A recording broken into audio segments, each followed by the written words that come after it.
નમસ્કાર વહાલા વિદ્યાર્થી મિત્રો, આજના આ વિડીયોમાં આપણે જોવાના છે ધોરણ 8 ગુજરાતી વિષયનું વાર્ષિક પરીક્ષા માટેનું મોસ્ટ આઈએમપી પેપર સોલ્યુશન. વિદ્યાર્થી મિત્રો, આજના આ વિડીયોમાં જોવાના છીએ તો તમારે આ વિડીયોને ખાસ અંત સુધી જોવાનો છે, કારણ કે આમાંથી ઘણા પ્રશ્નો તમારા પેપરમાં બેઠે બેઠા પૂછાઈ શકે છે. તો ચાલો વિદ્યાર્થી મિત્રો, આજના આ વિડીયોની શરૂઆત કરીએ. તો અહીં વિદ્યાર્થી મિત્રો, સૌપ્રથમ તમને પ્રશ્ન 1 આપવામાં આવ્યો છે કે નીચે આપેલા વિકલ્પોમાંથી યોગ્ય વિકલ્પ પસંદ કરી લખો. તેના તમને 8 ગુણ આપવાના છે. તો ખાસ વિદ્યાર્થી મિત્રો, તમારે વિકલ્પો બધા પાકા કરીને જવાના છે. એટલે કે પ્રશ્નો તમે પાઠને કે કાવ્યને સારી રીતે તમને આવડતા હોય તો તમે વિકલ્પો સારી રીતે લખી શકો છો. પ્રશ્ન 1 છે, ભગવાન બુદ્ધે શેના પાઠ ભણાવ્યા હતા? શું વિદ્યાર્થી મિત્રો તમને આ પ્રશ્નનો જવાબ આવડતો હતો? ન આવડતો હોય તો પાકો કરી લેજો. જનસેવાના. ભગવાન બુદ્ધે જનસેવાના પાઠ ભણાવ્યા હતા. આગળ છે પ્રશ્ન નંબર 2 વિદ્યાર્થી મિત્રો, કે ધરમપુરમાં લેખકના બાપુની સ્મૃતિ રૂપે શું જાણીતું છે? તો ધરમપુરમાં લેખકના બાપુની સ્મૃતિ રૂપે શું જાણીતું છે? તો વિદ્યાર્થી મિત્રો, તમારે લખવાનું કે કામધેનુની પૌત્રી રમલી ગાય છે ને તે જાણીતી છે. આગળ જોઈએ પ્રશ્ન નંબર 3 છે કે કયો દિવસ નાગપંચમી તરીકે ઉજવાય છે? જો વિદ્યાર્થી મિત્રો તમને ના ખબર હોય તો તમે ખાસ યાદ રાખી લેજો. શ્રાવણ માસની અંધારી પાંચમ. કઈ? શ્રાવણ માસની અંધારી પાંચમ તરીકે ઓળખવામાં આવે છે. પછી છે પ્રશ્ન 4 કે દરિયાના પ્રચંડ મોજાના અવાજ લેખકને કોના જેવા લાગે છે? તો વિદ્યાર્થી મિત્રો, દરિયાના જે પ્રચંડ મોજાના અવાજ છે તે લેખકને કોના જેવો લાગે છે? તો તમે તેમાં લખી શકો કે દેવ દાનવના યુદ્ધ જેવો. કેવો? તો કે દેવ દાનવના યુદ્ધ જેવો. 20મી સદીમાં શાની શોધ પછી વિવિધ પ્રોગ્રામ્સથી સજ્જ રોબોટ આવી રહ્યા છે? તો શાની શોધથી? તો વિદ્યાર્થી મિત્રો, કોમ્પ્યુટરની શોધથી. આગળ જોઈએ, ડૉક્ટર વસાવડાએ શરીર તપાસીને નિદાન કર્યું કે પછી શું આવશે? તો કે તમારા જમણા ફેફસા પર ક્ષયની અસર છે. આગળ જોઈએ પ્રશ્ન નંબર 7 આપ્યો છે કે જીવનરૂપી દરિયામાં ક્યારે વરસાદ વરસે છે? તો કે જે જીવનરૂપી દરિયો છે તેમાં ક્યારે વરસાદ વરસે છે? તો તેમાં તમારે લખવાનું કે વાવણીના સમયે. ક્યારે વરસાદ વરસે છે? તો કે વાવણીના સમયે વરસાદ વરસે છે. તો અંતર ઉદ્વેગ ધરેથી તેથી કારજ શું સરે? તો તેમાં વિદ્યાર્થી મિત્રો તમારે લખવાનું કે તું દિલમાં વ્યાકુળ બને તેનાથી કાર્ય થઈ જતું નથી. આગળ જોઈએ વિદ્યાર્થી મિત્રો, પ્રશ્ન 2 અહીં મેં તમારા માટે નથી લાવ્યો. ખાસ પ્રશ્ન 2માં તમને જોડકા પૂછાતા હોય છે તો તમે જોડકા તમે જાતે લખી શકો છો. અહીં આપણે ડાયરેક્ટ પ્રશ્ન 3ની વાત કરીએ. કૌંસમાં આપેલા શબ્દોમાંથી યોગ્ય શબ્દ પસંદ કરી ખાલી જગ્યા પૂરો. તો વિદ્યાર્થી મિત્રો, પ્રશ્ન નંબર 1 છે કે રોબોટનું સંચાલન અને ખાલી જગ્યા આ બધું માનવ જાતને આભારી છે. તો અહીં પ્રોગ્રામિંગ અને શિક્ષક આપેલું છે. તો શું જવાબ આવશે? તો કે પ્રોગ્રામિંગ. તો કે રોબોટને સંચાલન અને પ્રોગ્રામિંગ આ બધું માનવ જાતને આભારી છે. પછી છે વિદ્યાર્થી મિત્રો ખાલી જગ્યા 2 કે ખાલી જગ્યા ઇન્સ્પેક્ટર કુમાર આગળ મિરાન્ડાની કોઈ ખાલી જગ્યા ચાલી નહીં.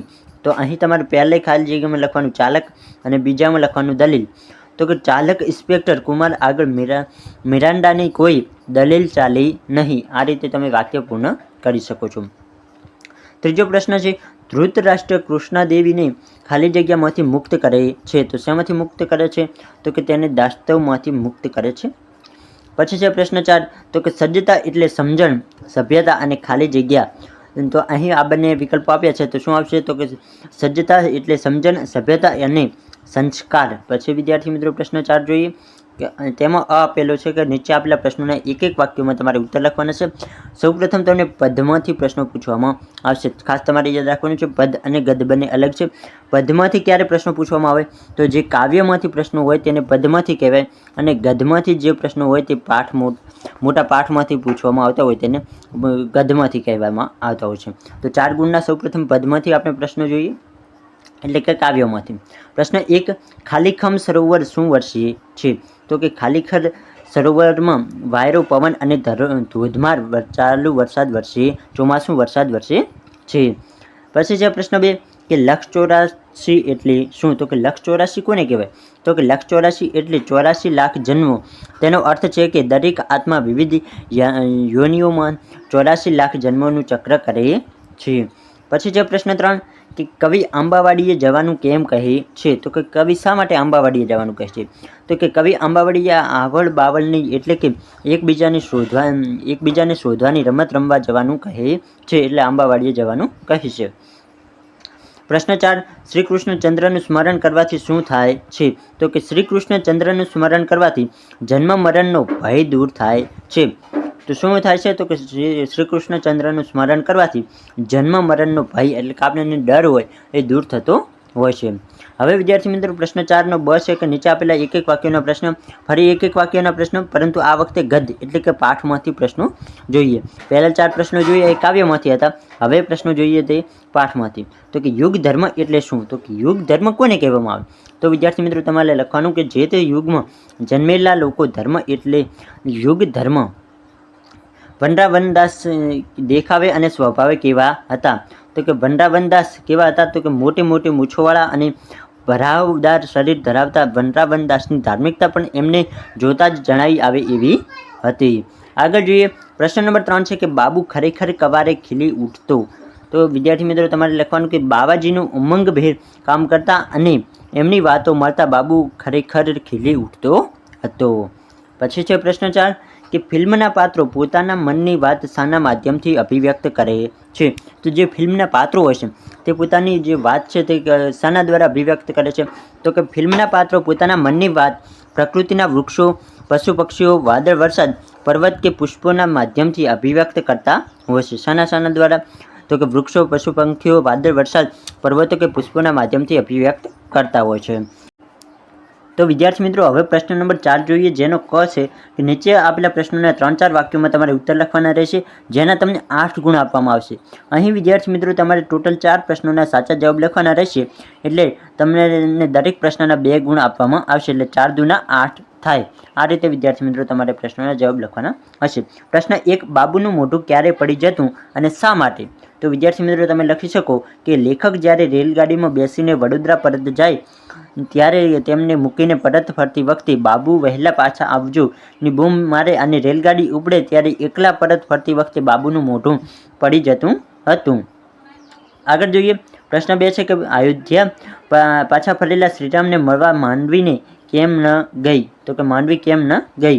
તો કે માંડવીએ પ્રતિજ્ઞા લીધી હતી કે જ્યાં સુધી ભારત સામેથી બોલાવે નહીં.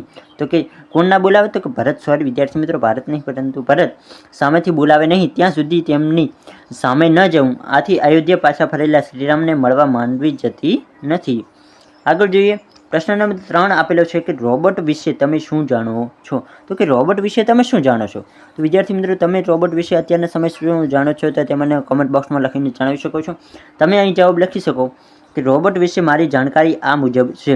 તે આર્ટિફિશિયલ ઇન્ટેલિજન્સ છે, એટલે કે એઆઈને શું પૂરું નામ છે? તો કે આર્ટિફિશિયલ ઇન્ટેલિજન્સ. અહીં થોડા ટાઈપિંગ મિસ્ટેક છે.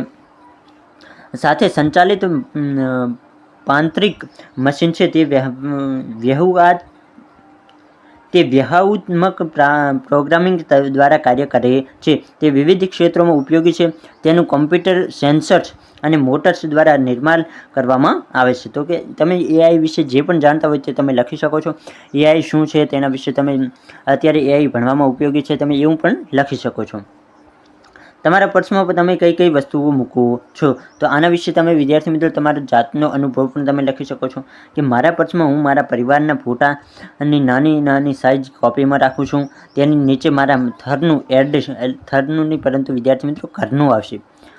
ઘરનું એડ્રેસ, મારા પપ્પાનો મોબાઈલ નંબર લખેલી કાપલી પણ રાખું છું. તેમાં મને પોકેટ મની તરીકે મળતા પૈસા પણ રાખું છું. આ ઉપરાંત કોઈ અગત્યનો સાચવવાનો કાગળ હોય તો તે પણ મારા પાકીટમાં રાખું છું. તો તમે વિદ્યાર્થી મિત્રો તમારા પર્સમાં શું રાખો છો? પરંતુ અત્યારે ઘણા વિદ્યાર્થીઓ અત્યારના સમયમાં ઘણા વિદ્યાર્થીઓ પોકેટ રાખતા જ નથી, એટલે કે પર્સ રાખતા જ નથી. પરંતુ જો તમારી પાસે પર્સ હોય તો તમે લખી શકો કે તમે પર્સમાં શું શું રાખો છો. જો તમારી પાસે પર્સ ન હોય તો પણ તમારે લખવાનું તો છે જ. પછી તમે એવું ના લખી શકો કે મારી પાસે પર્સ નથી એટલે હું કંઈ રાખતો નથી, તો એવું નથી લખવાનું. પરંતુ તમે પર્સ વિશે થોડા ઘણું લખવાનું છે. તો આ રીતે વિદ્યાર્થી મિત્રો તમે આ પેપરને સોલ્યુશન લખી શકો છો. જો તમને આજનો વિડીયો પસંદ આવે તો વિડીયોને લાઈક કરો, આપણી યુટ્યુબ ચેનલને જરૂરથી સબસ્ક્રાઈબ કરો. અહીં આપણે આટલા સુધી સોલ્યુશન જોયું. ફરી મળીએ કોઈ નવા વિડીયોના નવા ટોપિક સાથે. ત્યાં સુધી આવજો.